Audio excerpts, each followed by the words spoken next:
morning, everyone. Thank you so much for joining me today. I don't know if it's a shock for you being back in real life, but it certainly feels that way to me. But thrilling to be back together. And thank you, Fabian, for the lovely introduction. So I am going to talk a little bit about brand, which is my favorite subject and what I do for a living. And I'm hopefully going to leave you with a few interesting provocations that maybe you'll enjoy using in your own practice as you're developing your businesses, products, services, brands, and everything else I know you'll be doing. So what gives me permission to talk about brand? I should probably mention Wolff Olins has been going for 60 years. I think our first job was designing the record label for the Beatles. Happy birthday to Sir Paul McCartney this week. And since then, we've had the great privilege of working on lots of things that are cultural institutions, tech brands. We created the Uber brand when they were making the transition, for example, from ride-sharing to being a global mobility platform, as well as a host of others. This year is the 10th anniversary of the London 2012 Olympics, for anyone who was around back then and remembers the controversy. And in Toronto, last year we had the privilege of working with Dr. Dean Dory Tunstall from OCAD on It's My Future Toronto, working with the BIPOC youth community to design the Toronto of the future. So we have some pedigree, but hopefully the things I have to share today will be interesting without the reputation. So this isn't my first time here talking about brand. In 2018, I talked about what brand might look like in 2050, and I like threes, so I talked about three different things. I talked about brands as ideologies, so think about Patagonia and their deep, deep commitment to nurturing and protecting nature. I talked about ambient technology and brand as operating systems, so Amazon Echo, all of these other things that were becoming integral in our lives. And I also talked about brands as sensorial experiences, which I don't think we talk about enough now that we've sort of moved online with our lives. And I pulled out some retail examples, including a healthcare skincare brand in the UK called Aesop, and the kind of environment they create in stores to help you feel the brand, not just use the product or experience it from a digital perspective. So I left those sort of three thoughts as part of how you build brands in the future ideologically, from an ambient technology point of view, and then from a sensorial point of view. And I still believe those things are important. So today is a sort of additive enhancement as opposed to a replacement to those ideas. A lot's changed, of course, since 2018. The pandemic being the big one, which has been the worst of times for so many people who've lost loved ones. It's also been a time where we've rallied and we've discovered things about our communities and about ourselves, including resilience and developing vaccines together and mobilizing to be able to solve really big problems. And we hope that we're coming through that in a way that will be consistent over time. We won't be going backwards again. So that's been obviously a big, big change, and it's affected everything. It's also driven us in lots of ways to become more digital and to move our lives online. And you know, when my mum has given up cash and is doing everything online and doesn't bother buying anything anymore unless she's using a credit card or going through the internet, then I know something quite major has changed. Also for the next generation, when the pandemic has been so scary and you can't get out, then why not just create a whole life for yourself online and not bother being physical about anything anymore? It's an interesting notion. And there's lots of ways to do it now, of course. So the metaverse is here. Virtual reality, augmented reality, enhanced reality. You can now live your life entirely in a different sphere. And why wouldn't you? You know, you can fly in that environment. You can do all sorts of things that you can't do in a physical environment. It's a magical place, not just about kind of working in meeting rooms virtually, but living an entirely different kind of constructed life in an entirely different atmosphere. It's the stuff of dreams. It's the stuff of science fiction. Who knew it was going to be here in our lifetimes?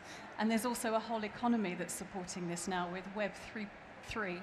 So we're in a position where you can live in a virtual world, but we also have a virtual economy that supports it, and that will only grow. So we have the pandemic changing us, we have the metaverse changing us, and we also have Gen A. And it's a big kind of population bubble. So 2.5 million of these folks turning up every week, 2 billion, I think, by 2025, just a few years away.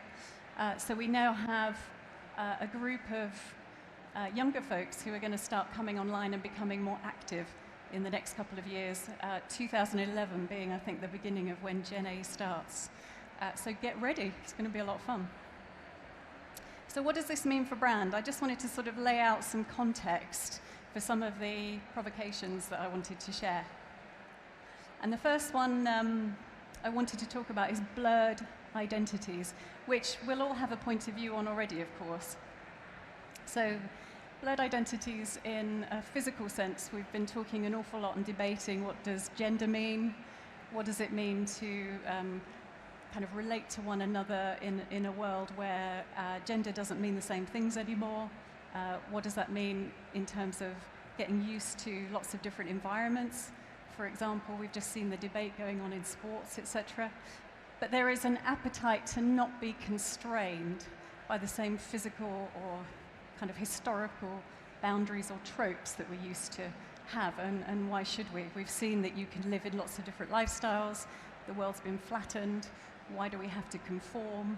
Why can't we live lots of different lives over the course of our lives and be lots of different people? So this notion of identity has fundamentally changed, certainly since I was a young child, and we're talking about it in ways that we never did before.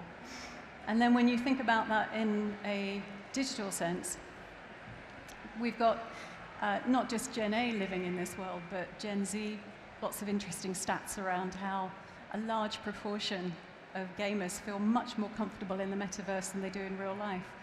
So why not spend more of your time there? It's such an exciting, brilliant, magical sort of a place.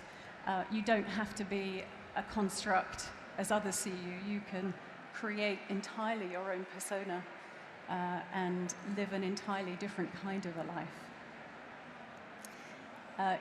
There is a big market for this, so for those of you who are thinking about how you create brands and how you develop products and services, there's a lot of money to be made in this world. So by 2030, there will be allegedly 5 billion digital population, and they'll be generating something like 13 trillion in money through digital assets that are being traded and used in this universe. So in terms of brands helping us to express ourselves in new ways in the metaverse, there's obviously a huge opportunity there.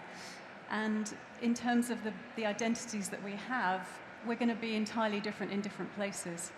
And I did a master's in digital sociology that I completed in 2015. And at the end of the course, I did a final project on digital privacy. And it was interesting to me back then that for those who were sophisticated enough to understand what digital privacy meant and were trying to enact it in different ways and protect their privacy, they were already developing multiple identities and personas. And that was as a protective sort of a mechanism. Nowadays, of course, we're creating all sorts of different personas for different spaces to express ourselves.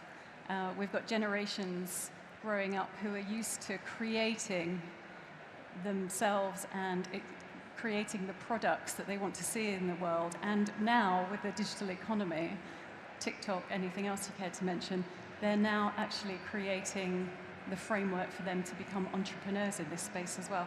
And just for fun, I chucked in Grimes and Elon Musk's, the name of one of their children, which I think has been shortened to X now to make everybody's lives a little bit easier. But how we're even thinking about naming our children, setting them up for the future and how they will express themselves is part of this as well.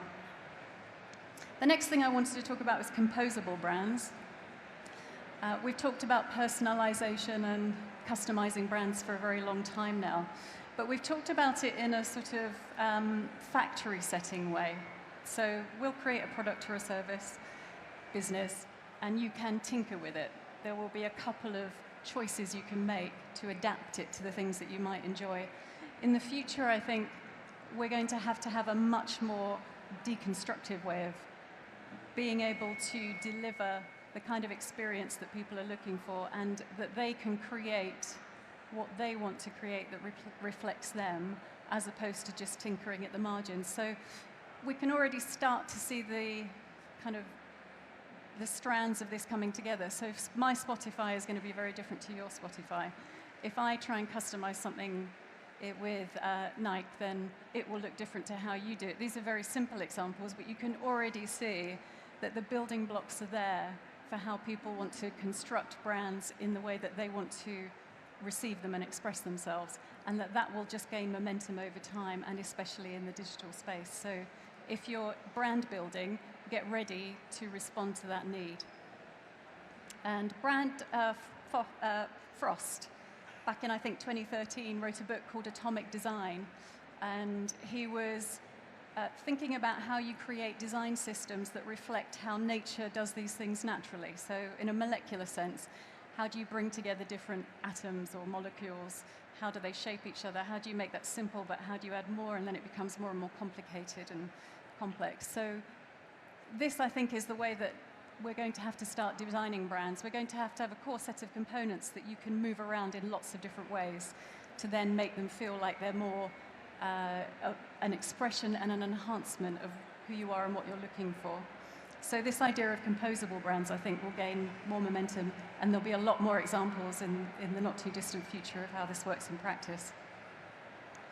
And then the final thing I wanted to talk about is conscious brands, something that we care about very deeply at Wolff Olins, and we've done a lot of research in. And when I talk about conscious brands, I'm talking about brands that are not just responsible. I'm not talking about kind of bog standard HR practices and doing all the hygiene stuff. I'm talking about how do you respond to the world around you, and how do you behave in a way that feels far more responsive and conscious in the way you do things. This was a piece of research that we did last year. It was a global piece of research where we asked public who they thought the most conscious brands in the world were. And we didn't try and frame it into, we just asked people what they thought, and they gave us their unfiltered feedback. And this was the results of that. So obviously brands that we've heard of, because it was a mainstream research piece where you picked brands that you were already familiar with. And we also saw some interesting kind of anomalies in terms of, because of the vaccine, a lot of the pharma businesses did particularly well. But what we did hear loud and clear was that consumers feel very, very strongly that brands are agents of change in the world. They're not just instruments of the kind of usual practices of protecting and creating boundaries for whether it's kind of discrimination or anything else, but they need to be active. They need to be pursuing change in order for us to feel like they're properly doing that, they're fulfilling their duty. And they will vote with their feet very quickly. If they don't think that you are, then you're not behaving in a way that's responsible, and you're not going to be that agent of change. They don't want to buy from you, and that will only increase as younger generations come through who feel so passionately about this. So these three things, blurred identities, composable brands, and conscious brands, are the three sort of influencing factors I think we're going to see grow and grow and grow over the next few years, and I'll be interested to see what future examples we have that show how all of this comes together. And on this last one in particular, I thought I'd mention movements and armies of fans. Fandom is becoming obviously a huge thing, and if you think about the K-pop band movement, BTS, I think, raised something like $3.6 million for the UN Child Agency for anti-bullying. So I think the brands that are able to demonstrate their causes and their passions and unite not just their employees but other fan bases are going to be hugely impactful in the world and have a lot behind them. And on the flip side, if they're not being held accountable, if they're not making sure they're accountable for what they're doing, then that army is going to go after them and expose that very clearly as well. So those were my sort of amuse-bouche for this morning that I wanted to lay out and give you a little sense of some of the thinking that we've been enjoying throwing around at Wolff Olins. as we think about how we're creating brands of the future and what's going to be most effective. I know all of you will be developing all sorts of interesting ideas, and as ever, I thought I'd end with a little quote that says, the best way, of course, to predict the future is always to invent it, and I want to wish you every success in doing that and a really enjoyable collision. Thank you so much.